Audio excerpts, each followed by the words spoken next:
ഇന്ന് എൻ്റെ പിറന്നാളാണെന്ന് കണക്കൂട്ടിയതുണ്ടാവാം. ഇന്നലെ ഡിഫറൻറ്റ് ആർട്സ് സെന്ററിന്റെ ഡയറക്ടർമാരിൽ ഒരാളായ മോഹനേട്ടനെ ഞങ്ങൾ വിളിക്കുന്നു മോഹൻകുമാർ. അദ്ദേഹം സിംഗപ്പൂരിലാണ്. പാസ് ഓഫ് ടൈം എന്ന പേരിൽ ഒരു കുറിപ്പ് എനിക്ക് വാട്സാപ്പിൽ അയച്ചു തന്നു.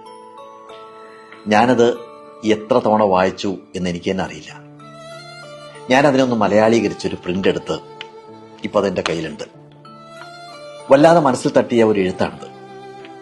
ഒറ്റ നോട്ടത്തിൽ ഓർക്കുന്ന ചില കാര്യങ്ങൾ നിങ്ങളോടൊന്ന് പങ്കുവെക്കണമെന്ന് എനിക്ക് തോന്നി. പ്രായം മനസ്സിനെ തളർത്തുന്നു എന്നുണ്ടെങ്കിൽ ഇതൊന്ന് കേൾക്കുന്നത് നല്ലതാണ്. കാലം നമ്മളെ മായ്ച്ചു കളയുകയല്ല, നമ്മുടെ മനോഭാവത്തെ പതുക്കെ പതുക്കെ മാറ്റിമറിച്ചു കൊണ്ടിരിക്കുകയാണെന്ന് മനസ്സിലാക്കാൻ ഇതൊന്ന് ഓർമ്മയിൽ സൂക്ഷിക്കുന്നത് നല്ലതാണ്. സാധാരണ നമ്മുടെ മക്കളും കൊച്ചുമക്കളും ഒക്കെ മാതാപിതാക്കളുടെ വയസ്സ് കണക്ക് കൂട്ടി ഓർമ്മിപ്പിച്ചു തുടങ്ങുന്നത് ഷഷ്ടിപൂർത്തി മുതലാണ്, അല്ലെ? 60 വയസ്സാവുമ്പോൾ. പിന്നെ സപ്തതി, അശീതി, നവതി, ആ ഓർമ്മപ്പെടുത്തൽ അങ്ങനെ തുറന്നുകൊണ്ടേയിരിക്കും. നിങ്ങൾക്ക് ഈ ഭൂമി വിട്ടുപോകാൻ ഇനി അധിക ദൂരമില്ല എന്നതിന്റെ ഓർമ്മിപ്പിക്കലാണത്. ഇനി ഞാൻ ഈ എഴുത്തിലേക്ക് വരാം. ഞാൻ ചില പോയിന്റ്സ് കുറിച്ച് വെച്ചിട്ടുണ്ട്. 60 വയസ്സ്. 60 ആവുമ്പോൾ ഒരാൾ അകൽച്ചയുടെ സൂക്ഷ്മത പതുക്കെ പതുക്കെ അനുഭവിച്ചു തുടങ്ങും. ഒരിക്കൽ അയാളുടെ ആശയങ്ങൾ കൊണ്ട് സജീവമായിരുന്ന മുറി, അയാളുടെ വീട് ഇപ്പൊ അയാളുടെ അഭിപ്രായം ചോദിക്കേണ്ടാത്ത ഇടങ്ങളായിട്ട് തോന്നും. ഇതിനകത്ത് വിഷമിക്കാനൊന്നുമില്ല. അത് ജീവിതത്തിന്റെ ഒരു താളമാണ്.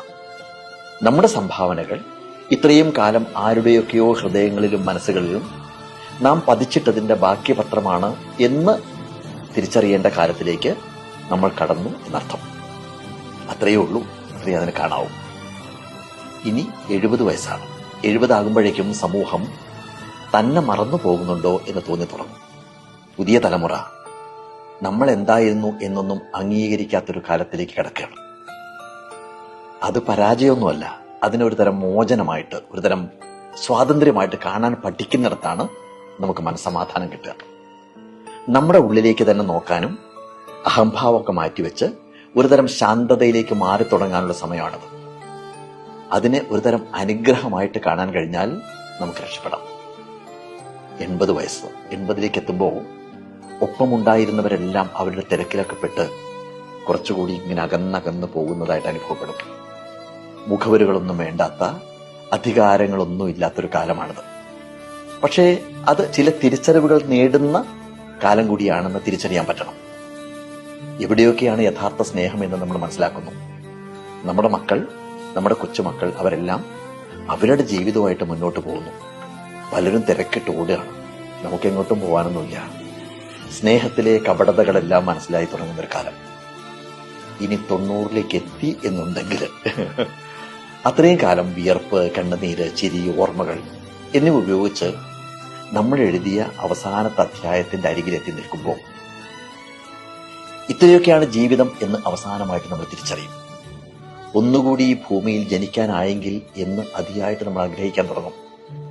ഇങ്ങനെയൊന്നും ആയിരുന്നില്ല ജീവിക്കേണ്ടിയിരുന്നത് എന്നും, വെറുതെ നമ്മൾ നഷ്ടപ്പെടുത്തിയ സമയമെല്ലാം ഒന്നുകൂടി തിരിച്ചു കിട്ടിയിരുന്നെങ്കിൽ കുറെ കൂടി ഉജ്ജ്വലമായിട്ട് ജീവിക്കാമായിരുന്നു എന്നും മനസ്സിങ്ങനെ ആവർത്തിച്ച് പറഞ്ഞുകൊണ്ടേയിരിക്കും.